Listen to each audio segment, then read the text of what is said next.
Morning. It's Batman from Georgetown, Texas.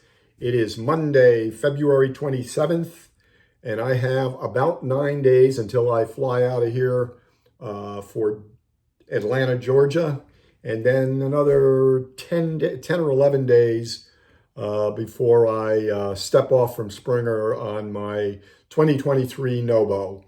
What I wanted to do today was go over my sleep system, at least the sleep system that I will be using for probably the first 6 to 8 weeks, at least until the weather starts to warm up, where temperatures are consistently in the evening above 40 degrees. As I indicated, I'm a warm sleeper. I don't really need a lot of insulation unless the temperature really gets down into the low 20s and there's a high wind factor. That being said, let's move down to the floor where I've got my sleep system laid out, and I can go over every item. Okay. First thing on the menu is a very thin foam pad from Gossamer Gear here in Austin, Texas.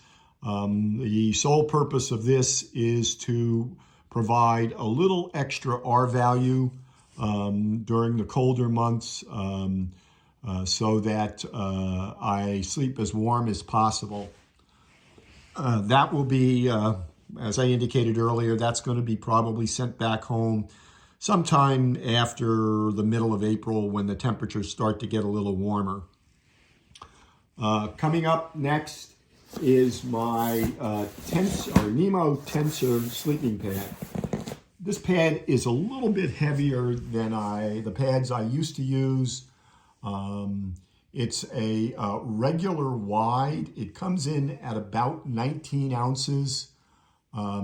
It does provide, I think, it has an R value of something over 4, which is really good. It's also a sturdy pad.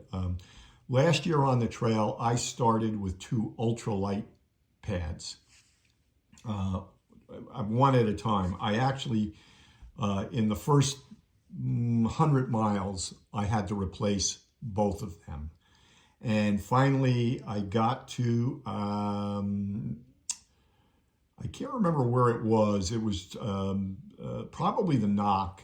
I had to pick up a replacement pad because the second pad I had purchased at Neil's Gap actually went. And so what I did, the only thing they had was the Nemo Tensor. I picked it up. It is heavier.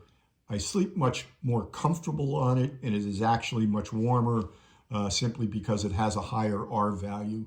Again, it is heavy. It's 19 ounces. The pad I had before was 11 ounces.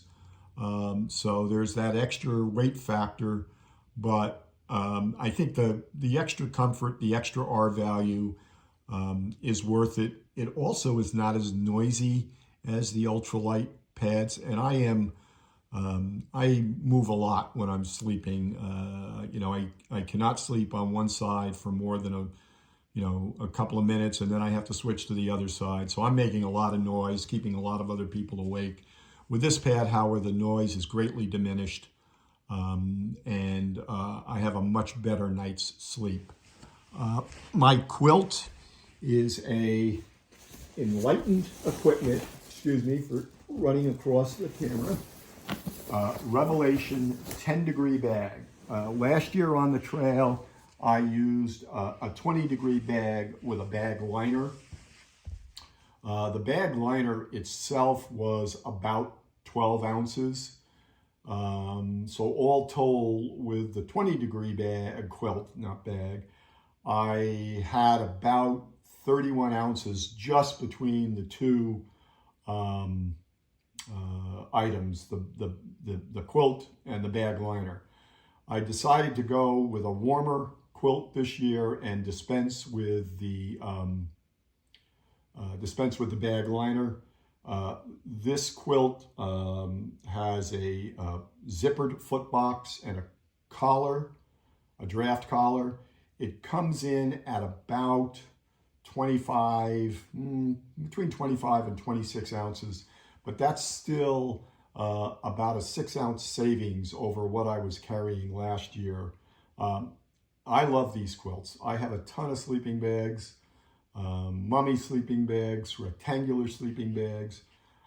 I have never slept as comfortably and as warmly, assuming you have the right pad, as I have with this quilt. I don't think I ever will go back to a pad, except maybe if I'm doing any more winter camping, where temperatures are getting down into the teens and even to the single digits.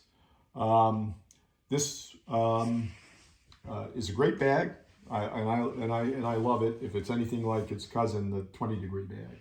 My sleep clothing is, first thing is I've got a Smart Wool mid-layer quarter zip. I've got a pair of leggings from Patagonia. Because there's no hood on a quilt, I have a outdoor research down beanie. I have, and I'm a warm sleeper, I cannot sleep with socks on, but I can sleep with these down booties. I'm not certain where I got these. It's not Enlightened equipment, but I got them somewheres, and I wore them last year on particularly cold nights. They keep your feet warm without creating a lot of moisture and make my feet sweat. Again, pretty much everything except for the Nemo will disappear as the temperature gets warmer, and I will pick them up again as we get into New Hampshire and particularly in Maine. The only other item, I've got one other item. I've got my Sea to Summit pillow. I love a pillow. I used to use, stuff my down jacket, stuff my clothes in a divvy bag. It never had the feeling of a real pillow. This has the feeling of a real pillow. I don't have a big problem with it moving around. If it does, what I'll do is slip a t-shirt over the end of my bag and slip the pillow under the t-shirt. Other than that, it's a really good sleep system as far as I'm concerned. I am going to pack all of my sleep clothing, my pillow, into the quilt so that the whole sleep system is there for pulling it out. With respect to the tensor and the Gossamer gear pad, I fold them up. I don't roll them up. I fold them up and place them in the back of my pack towards my back.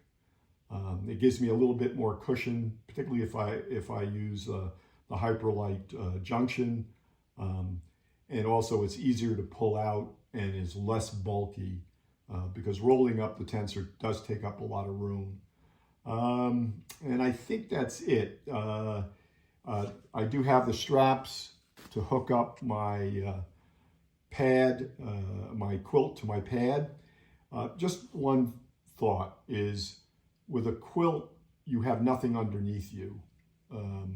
You need to have, during cold weather, you need to have a good pad with a relatively high R value, or you are going to lose a lot of body heat through the pad and into the ground, and you will feel it. Just try sleeping on one of those foam pads when the temperature is 25 or 30, as opposed to sleeping on something like the tensor, and you'll see the difference. I think that's it. If you have any questions, don't hesitate to reach out to me, leave a comment. I'd appreciate it if you would subscribe, and perhaps I will see you on the trail. Take care.